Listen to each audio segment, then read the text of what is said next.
I want to buy a rental property, but the numbers just don't seem to work. But what if I could actually change the numbers?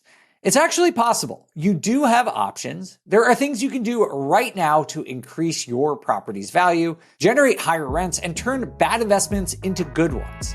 Keep listening to find out how.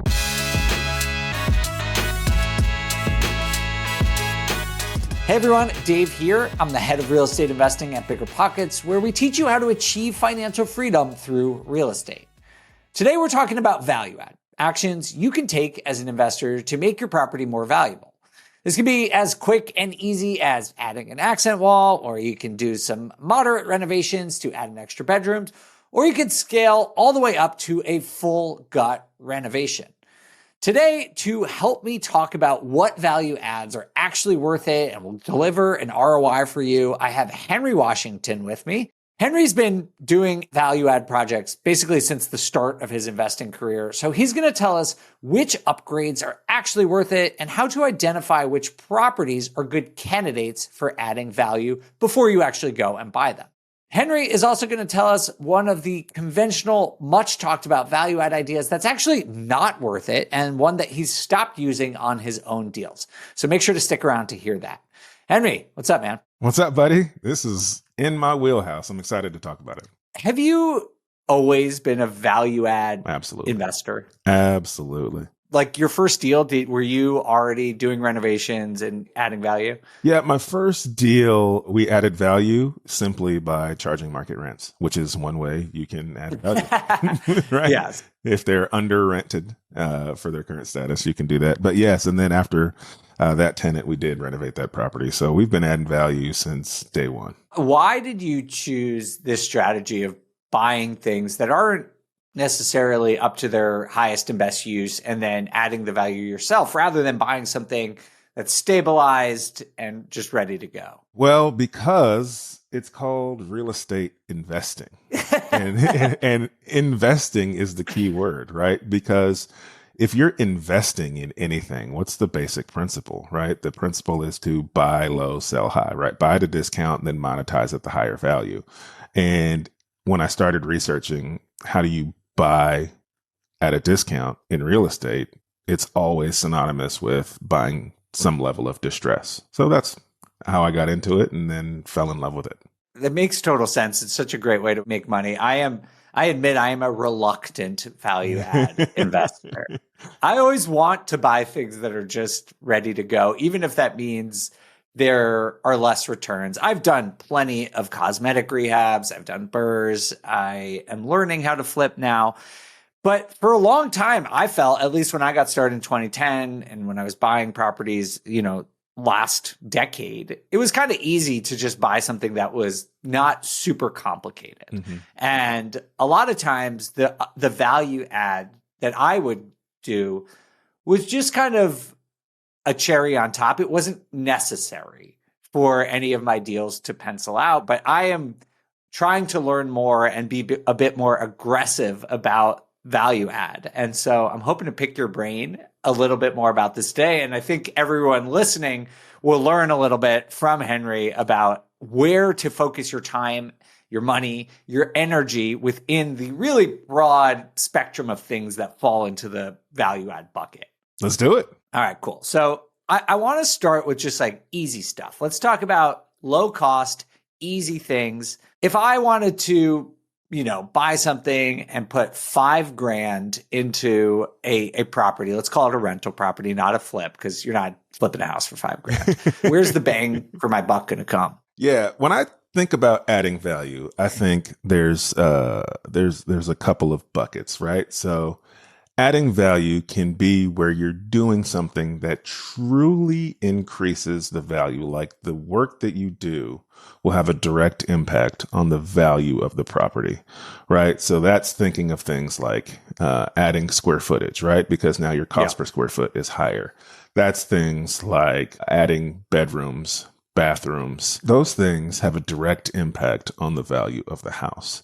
But there are also things that may not have a direct impact on the value. There may be an indirect impact on the value. And I like to call those upgrades perceived value. You can add perceived value to your property. Mm-hmm. So for $5,000, things that you want to think about as a rental property are, what can I do that can make my property stand out from the competition? So you don't want to just go into this blindly and start doing things in your property.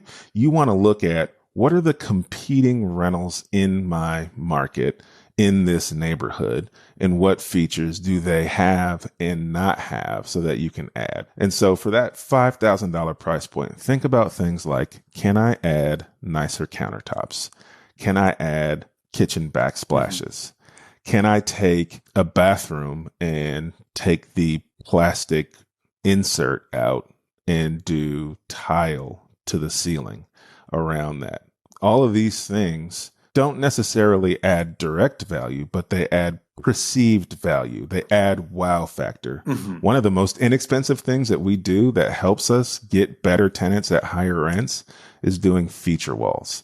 So we like to take a room in the living room and use just a different paint color and some trim to create geometric designs. Yeah. And that feature wall didn't increase the value any. But when people walk in and see it, they go, ooh, yeah, right? They go, I want to live here. I might be willing to pay a little more to live here than the place down the street because I don't have any of these features there. Totally. And so now I get a higher rent and I get somebody who has some ownership in that property. They're proud of it. They're proud to live there. They want to show their friends, right? And so now they're paying a different amount of rent. And so I would say the best ways for under $5,000 that we add value to rental properties is we do countertops, backsplashes, tile tub surrounds, and feature walls. You can probably do all of those things in a property for under $5,000. So what you're saying is direct value add is changing the functionality of the house, right? Like you're adding something that is measurable, another bathroom, taking it from a half bath to a full bath, or finishing out a basement and adding a bathroom. That really changes like who's going to rent that, right? Like if you're going from a 2-bath to a 3-bath, maybe you're attracting more families or bigger families or that sort of thing. The other stuff, like you said, it's perceived value, but it's design, it's desirability. It's not actually functional. It's just people like it. Now, before we move on, you can sometimes add direct value for under $5,000 if your property is set up for you to do so. Yes. An example of this that we did recently, this wasn't a flip, but could have been a rental, right? And so what happened was we had a 2-bed, 1-bath house, and that 1-bath house had a laundry room, and that laundry room was very big enough that it could have been a small bedroom. This house also had a sunroom. Now, this sunroom was not heated and cooled and was dilapidated. And so what we were able to do was to move the laundry into the sunroom. We finished the sunroom by just putting insulation in the walls and drywalling the ceiling because it was just kind of like an open beam ceiling. We added insulation and drywall in the ceiling. We painted the concrete floor. We moved the laundry in there. And then we added a mini split air conditioning unit into that sunroom. Nice. So by doing that, we were able to spend probably about $5,000. And so we added square footage, even though it was already under roof. That square footage wasn't counted in the heated and cooled square footage of the house because there was no air conditioning. So by adding a mini split, we added about 200 square feet to the house. And by moving the laundry into that room, we were able to create a 3rd bedroom. And so that $5,000 allowed us to sell this house for $220,000 instead of $200,000. So I spent $5,000 and I sold it for an extra $20,000. So that's $15,000 worth of additional value for spending $5,000. And not that much work, right? And like not even that much time. So if you have a property, if you're listening to this and you have a property and you're considering doing something like this, do you have a room in that property that is not under roof? Do you have a room in that property that could be a bedroom instead of like a dining room, right? People don't really use formal dining rooms. I like to convert those to bedrooms. I just did that in a property the other day. There was like a front little thing. I just put a door up. It costs like $600. I'm getting probably $250 more a month in rent.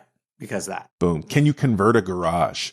A lot of the times, single car garages, people don't use to park in. They use to store stuff. I have a couple units in Joplin, Missouri, where there's single car garages. And when I bought the properties, every single one of the garages was stored stuff. No one was parking in it. Right. So we spend about $5,000, convert the garage into a bedroom. And now we get an extra $300 to $500 a month rent out of each one of those units. This is really sort of the best advice, because I think it's important for people to realize that this isn't luck. It's not like Henry bought this house and was like, oh, I found this sunroom and I can convert it. Like, this is the stuff you need to be looking for. Correct. When you're actually going to buy properties, because anyone can theoretically add a bedroom. But if you're popping a top and taking off a roof and rebuilding that, that's going to be a very expensive proposition. That's going to take a long time. Or you can find these properties that are set up for it. You know, those are good examples. I did something very similar. With my short-term rental, I wanted a 4-bedroom house. I needed that to get my revenue. All of them were super expensive, but I found a 3-bedroom house that had like a 400 square foot second living room. No one was using it. And it's in a walkout, but it already had an egress window built. So I didn't even have to do that. It had a closet. It was basically all I needed to do was put up drywall, another bedroom. Especially if you're new to value add, these are the kinds of properties that you can really start to target. The other thing where I invest a lot of places at basements, and finishing them out is kind of a no-brainer. You look for ones that have the right ceiling height, that have a good foundation, that have big enough windows for egress. Like, you don't want to dig out the foundation, but those types of things, like, that's just really easy types of value add that really have a tangible, measurable, proven way of adding value. Can I give people a list of what to look for when they're shopping for properties like this? You absolutely can and must, but first we need to take a quick break. We'll be right back.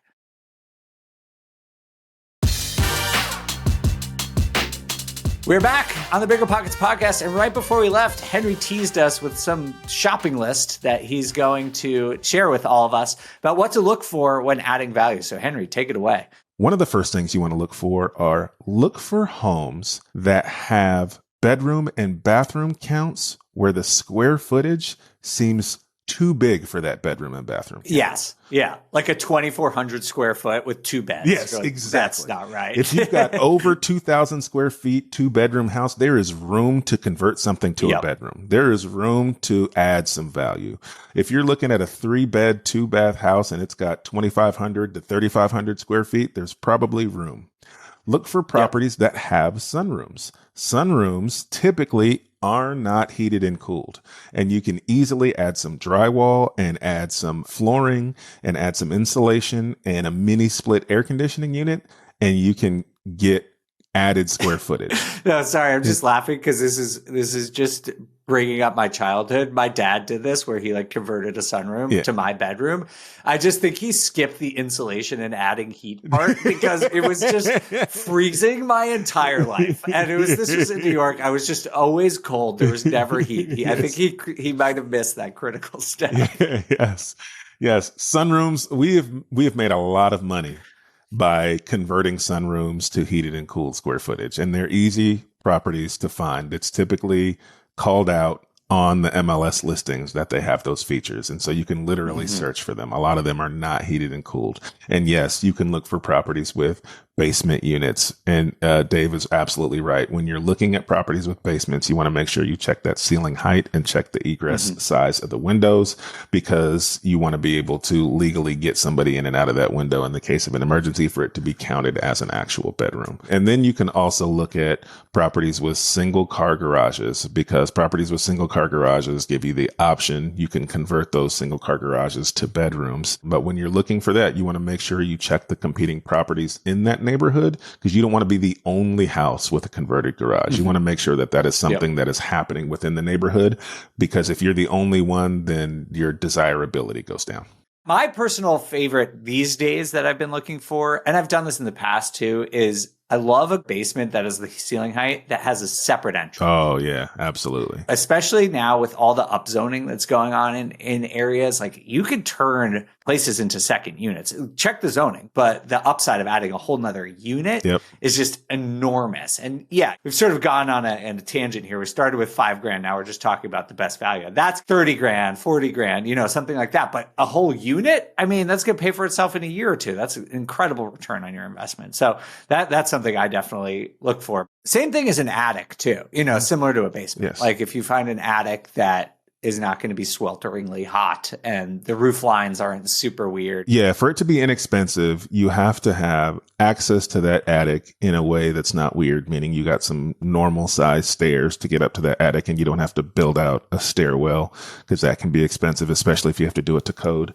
And you don't have to dormer out any part of that attic. But like I took a tour of a house yesterday that had an attic space that was ripe to just finish off fairly easily. Didn't need any dormers, didn't need to move any electrical or plumbing. It was just wide open space and it had easy access. So there are opportunities to do it. I'm enjoying this conversation because I feel like it really resonates and sort of speaks to this rant I've been on for 2 months now about like trying to find deals that are solid today and adding upside. Cause this is just all upside, right? If you can find a deal that's even decent, that has any of these characteristics, you're going to be able to turn this into a really good deal. Even if on paper, even if you just look at Zillow, it's probably not going to look that great. These are things that you're going to have to go identify yourself, like go through the checklist that Henry just said.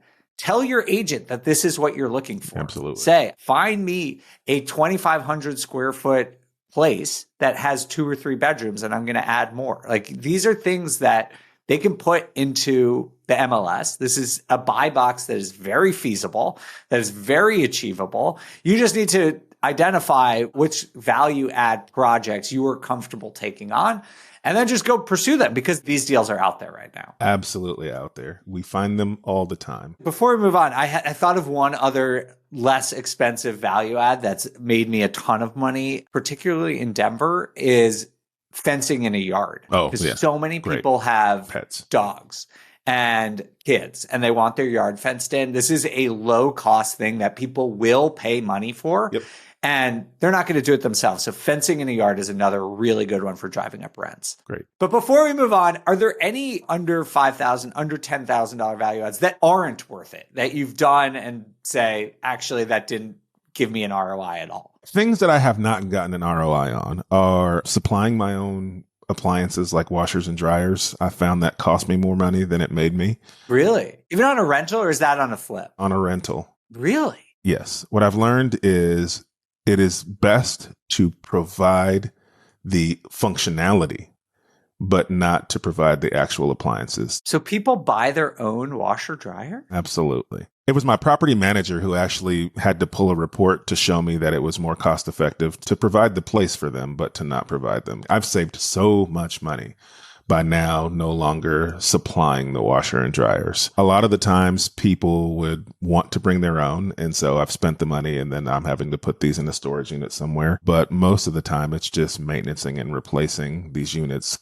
so much. They're just so expensive. I wonder if people also just take better care of them when it's theirs. Yeah, that's probably very, very true. That's a really interesting one. Let's move on to some more expensive ones. So let's say if you're willing to buy something that's got a little hair on it, maybe you're going to spend, I don't know, 25 to 50 grand. What are some things in addition to adding bedrooms that you would consider doing? Yeah. I mean, this is the old tried and true. Like if you're going to spend 25 to 50 grand, you want to make sure that a chunk of that is being spent on kitchens and bathrooms. Like that is important. So if you're buying a house that only has 1 bathroom and you've got that kind of a budget, you need to see if there is a place for you to add a second bathroom. Some of the ways that we have added a bathroom inexpensively, I have at least 10 times now have converted laundry rooms to bathrooms with the laundry in it. Yes, because the plumbing's already there, right? The plumbing is already there. Bonus if it's on a crawl space, because then it's really inexpensive to do because you can access the plumbing very easily. And so 2 bedroom, 3 bedroom, 1 bath with a laundry room,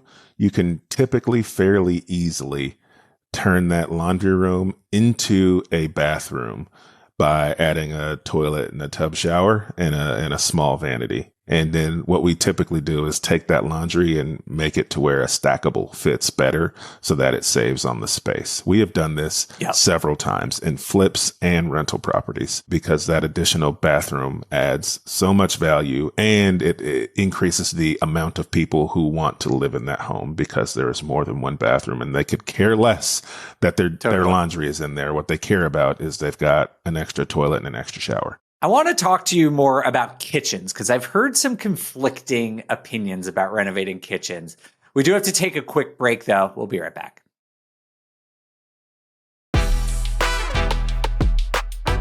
Hey, everyone. We're back on the BiggerPockets podcast talking value add. Before we left, I wanted to ask Henry about kitchens. So, Henry, I hear conflicting things here because in my experience, renovating kitchens drives rental value. I don't know about long-term resale value, but renters want a nice kitchen, most people. I've also heard though, like if you own a home, your primary residence, and you're going to list it for sale, I've heard that you specifically shouldn't renovate kitchens. I've heard that it doesn't actually offer an ROI because people wind up wanting to renovate it themselves and your chances of like renovating in the way that they like is low. I don't know. I've heard both. So I am curious what your opinion on kitchens is. I think people have grandiose ideas about renovating properties themselves, but they're never really going to do it. That's probably true. Yeah. So no, I am the opposite. We are going to renovate the kitchen. 9 times out of 10. Now, the level of renovation will depend on the neighborhood and the comps, but we are almost always going to renovate the kitchen. And they're not as expensive to renovate as people think. I think people really get caught up in doing grandiose kitchen renovations, meaning they want to move it from one side of the house to the other, or they want to do all new cabinets and build out a butler's pantry. And they need the pot filler. You got to have the pot filler. Oh gosh, yes, got to have a pot filler. If you stay within the footprint that's existing, if you can, it can be a very almost inexpensive upgrade that adds value. Because if you stay in the existing footprint, a lot of the times you do not have to replace the cabinets. And that's the most expensive part, is coming in and getting a whole new design with all new cabinets. Now, there are some situations when you need to replace the cabinets. Sometimes you buy a house and you've got the cheap particle board cabinets. It doesn't make sense to paint those. But a lot of the times, if you're buying value add, you're buying an older home, they've got solid wood cabinets. The cabinets they had back then are better than the cabinets that they build, brand new now. Totally. They're just solid wood cabinets. And so a lot of the times I find that if we just paint or stain the cabinets, put new hardware on them, new modern hardware on them, and you can even get new modern soft close hinges and make your old cabinets function like new cabinets. People honestly don't care because they look great. And even if you're hard up on wanting to do something new and you don't like, maybe the doors are old or maybe some of the doors are missing, you can just replace the doors and keep the boxes. I'm doing that right now in a kitchen on a flip. New cabinets for this house would have run us between $7,000 and $10,000 because it's a big kitchen.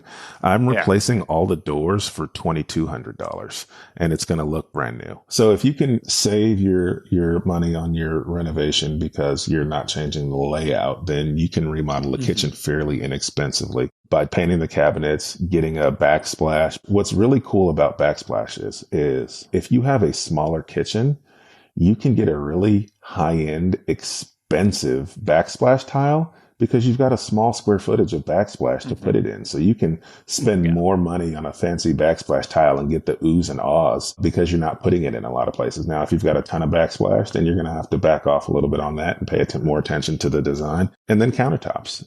Between those 3 upgrades, you can completely overhaul a kitchen and blow your competition out of the water, and really does add value because people want nice kitchens and nice bathrooms. Totally. Bedrooms are bedrooms. Yeah. It's floors and paint and a window. But kitchens and bathrooms, that's where you wow people. That's where you make your money.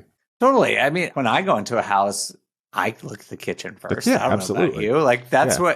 what for living too, because I like to cook. You like to entertain. Like this is where people spend time with their That's where you family. hang out. Yeah, it matters. And so every time I think I've renovated a kitchen, it's been beneficial and it's paid off for sure. All right, before we get out of here, I want to just talk about the big stuff because all this stuff is super practical stuff that you can do. I am not a fancy value add guy. I don't do super hairy types of stuff. I've done all of this. I continue to do all this. It's really very practical for people, even if you're just getting started, especially if you're just doing a kitchen, if you're just doing a bathroom, you're working with one or two trades. I think that's a really nice way to get started where you're not having to coordinate these massive projects. You're just working with a couple of people on a tighter timeline.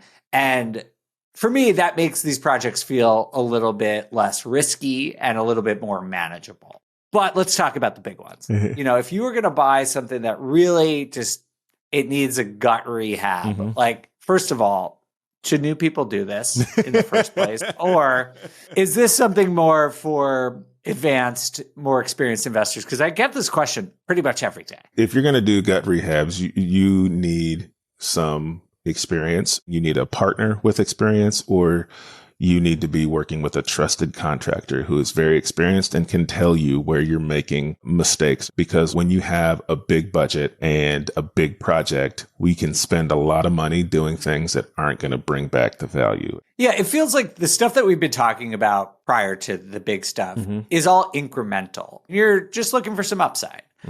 With gut rehab or buying something that's truly distressed, it can be sort of all or nothing. Sometimes you could really lose money. And so the risk reward profile is totally different. That doesn't mean it's wrong, but if you are just looking for some upside, if you're just trying to improve your existing portfolio, might not be worth it. I'll talk about some major things that you can do. There is a whole market for pop tops, right? And that's where you go find a ranch style home, single level ranch style home, and you literally cut the roof off and you throw a second story on it.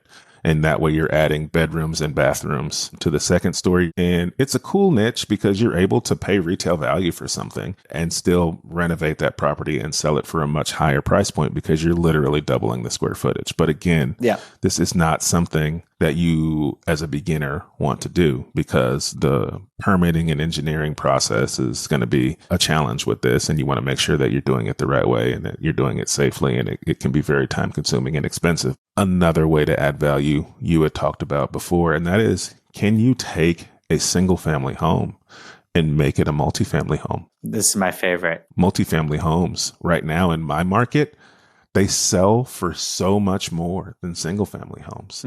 If I were to go buy a single family home for, let's call it 2,000 square feet, I'm probably going to pay between $250 and $350 for that property. If that same property is a duplex, it's probably valued at $350 to $450. Yeah, the secret is out on house hacking. People will pay up for these things. They will pay up for it. You notice now in the descriptions of multifamilies, it's like house hacking dream or owner occupied investor, because it's true. You can pay more for a property if it has a second unit. Absolutely. And that stinks when you're trying to buy a duplex, but when you're trying to sell a duplex, it's pretty great. But you can make yourself a duplex, and that's by adding the value. And one of the ways you can do that is by taking a single family and making it a multifamily. Now, first and foremost, you need to check with the city and the zoning rules to make sure that your property is either zoned for you to do it or the city will allow you to change the zoning of the property for you to do it. But there's air quotes easy ways to do it right now. I say air quotes easy because they're not really easy, but it's not like building a duplex. Let's say you take a single family home, 3-bed, 2-bath, 2,000 square foot house. What you're looking for is a split wing house where the primary bedroom is on one side of the house and the other 2 bedrooms and bathroom are on the other side of the house. Well, that could allow you to take that primary bedroom and section off that primary bedroom where you're putting maybe a kitchenette on one wall, and you can have a 1-bedroom studio with a kitchenette. It's got its own bathroom. It's got its own entry, or you pop in an entry on a side door there, and now you've got a 1-bed, 1-bath unit or a studio unit. And you've already got 2 bedrooms and a kitchen and a living room on the other side. So it's really set up for you to make it a multifamily. Again, you need to check on the zoning, and you need to check on the neighborhood and make sure that you're not the only multifamily in that neighborhood. People are doing this all across the country, especially right now as ADU laws change. All right, Henry, this has been super helpful. I think we've addressed most levels of sophistication and challenge when it comes to value add. We've done easy, medium. Give us a pro level one though before we go, for people who are experienced and are willing to, accept risk and work. Okay. Pro level. This is not for the faint of heart because you can lose a lot of money, but there are pro level value adds. And when you think about pro level value adds, I think about things like renovating single family homes and then selling them as commercial. Whoa. Think about the busy streets in your area that have single family homes on them, but also some of those single family homes are dentist office or law firms, right? At one point, that was a neighborhood that then transitioned to commercial. And so you can look for where the city wants to build more commercial, where there's current residential, and there's potential for you to buy a single family home, change the zoning because the city will allow you to do it because they want commercial in that area in the future, and then sell that house as a commercial property. There's an example of this in my local market. I actually had this house under contract. So I had a house under contract that I was going to live in. We were going to buy it and then renovate it and then move into it because it was close to where my in-laws were. And the reason we decided not to do it is because one of the people on the planning commission is a friend of mine. And when I told her we had this house under contract, she said, well, we're actually going to expand that road. And so the city's actually going to come and they're going to take a good chunk of that front yard. And so your front yard won't be as big because we're expanding that road, and they'll probably do some commercial there in the future. And so we said, you know what? We're not going to buy that house. Well, another investor in the local market bought the house, renovated the house beautifully, and then sold the house as a commercial property. So I had that house under contract for about $175,000. They bought that house, I think, for ended up being like $225,000. They spent maybe $100,000 or so on the renovation and sold the property as a commercial property for $1 million. Woo! Wow. Oh my God. That is pro level, but that is pretty awesome. That is value add, my friend. Yes. But it's pro level. You're going to have a lot of understanding of what's coming. You're going to have to do a lot of research, and there's some risk because he couldn't turn around and sell that home after putting $100,000 into it. I don't think that he could have sold it for a profit as a single family home, especially knowing that they're going to lose some of that yard frontage. And so there's a lot of risk there. So you have to make sure that you truly understand and can sell that thing. And there's demand to sell that thing as a commercial property, but that's a great way to add value. Awesome. Well, thank you for your pro level advice here, Henry, and all of your advice. This has been super helpful just for me in my own investing. And I would imagine for everyone out there who's looking for ways to make deals make sense right now, these are the types of things that you can do. You can find deals where these opportunities are abundant. It just takes that little bit of extra work working with your agent to identify these things and gaining a level of comfort that allows you to take on these types of projects. But I promise you, I'm not handy. I'm not even good at this stuff, and I can make these things work. And so if I can do it, you can absolutely do it. Henry, man, thanks for being here. Thank you for having me, man. And thank you all so much for listening. We'll see you next time for another episode of the BiggerPockets podcast.